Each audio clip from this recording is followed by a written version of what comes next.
ಇನ್ನು ದಾವಣಗೆರೆಯ election result ಎಷ್ಟು ಕುತೂಹಲ ಮೂಡಿಸ್ತಾ ಇದೆ ಅಂತಂದರೆ, ದಾವಣಗೆರೆ ವಿಧಾನಸಭಾ ಕ್ಷೇತ್ರದ ಚುನಾವಣೆ ಫಲಿತಾಂಶದಲ್ಲಿ ಇವಾಗ ಶಾಮನೂರು ಸಮರ್ಥನವರು ಏನಿದ್ದಾರೆ ಅವರು 8ನೇ ಸುತ್ತಿನಲ್ಲೂ ಕೂಡ ಮುನ್ನಡೆಯನ್ನು ಕಾಯ್ದುಕೊಂಡಿದ್ದಾರೆ.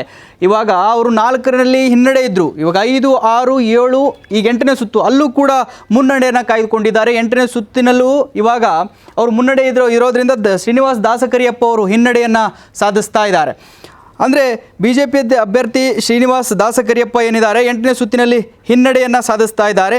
ಭಾರೀ ಕುತೂಹಲ ಕೆರಳಿಸ್ತಾ ಇದೆ ಬೈ ಎಲೆಕ್ಷನ್ ರಿಸಲ್ಟು ಏನಾಗುತ್ತೆ ಅನ್ನುವಂಥದ್ದು. ಇಡೀ ರಾಜ್ಯದ ಚಿತ್ತ ಇವಾಗ ದಕ್ಷಿಣ ಅಂದರೆ ದಾವಣಗೆರೆ ದಕ್ಷಿಣ, ಬಾಗಲಕೋಟೆ ಮೇಲೆ ಇದೆ.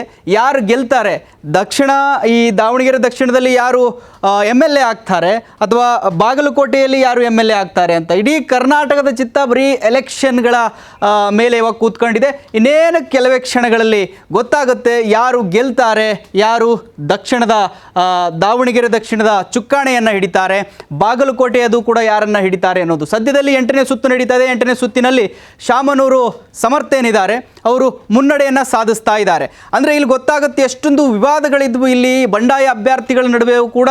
ಅವರು ಅಂದರೆ 4 ಸುತ್ತುಗಳವರೆಗೂ ಹಿಂದೆ ಇದ್ದರು, ಆದರೆ ಬಟ್ ಇವಾಗ ಮುಂದೆ ನುಗ್ತಾ ಇದ್ದಾರೆ.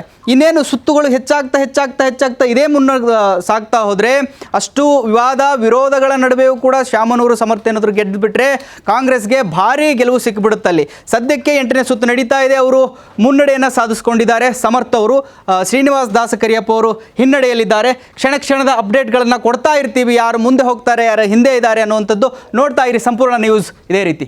ಸಂಪೂರ್ಣ ನ್ಯೂಸ್, ಇದು ನೊಂದವರ ಧ್ವನಿ.